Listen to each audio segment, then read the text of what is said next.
In today's video, I'm going to teach you how to activate API access in Make.com. If you find this useful, consider subscribing and liking the video. Let's dive right in. First, it's important to understand some key components involved in the whole process. When you're working with APIs, you'll need to familiarize yourself with the base URL and specific endpoints you'll be accessing.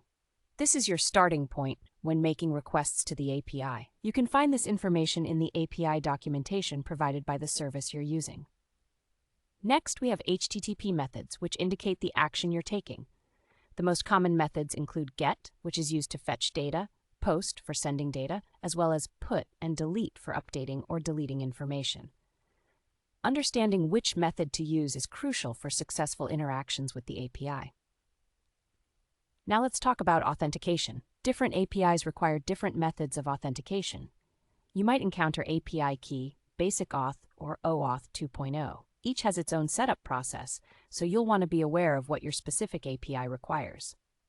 Additionally, don't forget about mandatory headers. Headers could include specifications such as content type, applications JSON to inform the API about the format of the data you're sending. Similarly, query parameters may also be required, depending on the API's specifications. Once you've got that foundational knowledge down, it's time to jump into the practical part and add the HTTP module in Make.com.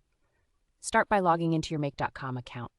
From there, you can either open an existing scenario or create a new one, whichever suits your needs.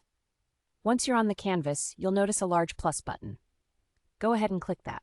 A search bar will appear where you can type HTTP to find the HTTP module. When it appears, select it to move on. Now, depending on what you're trying to accomplish, you'll want to choose the right action. If your goal is to send data or trigger a custom action, pick Make a Request. However, if you're simply looking to pull data into your workflow, you should go for Get a File or Get a Request. With that selection made, we can now configure the request and authentication settings. The first crucial bit is the URL.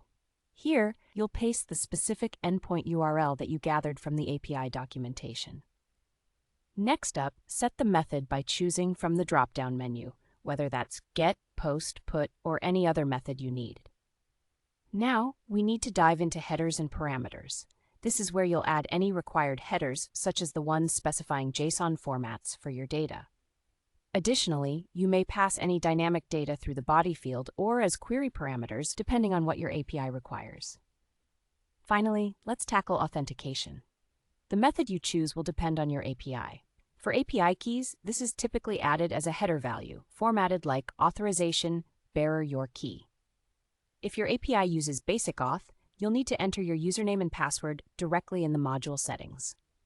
For OAuth 2.0, make sure to utilize Make's built-in capabilities for securely authorizing and refreshing connection tokens. And there you have it. You are now equipped with the knowledge to activate API access in Make.com successfully. Thanks for watching, and don't forget to subscribe for more useful tips and tutorials.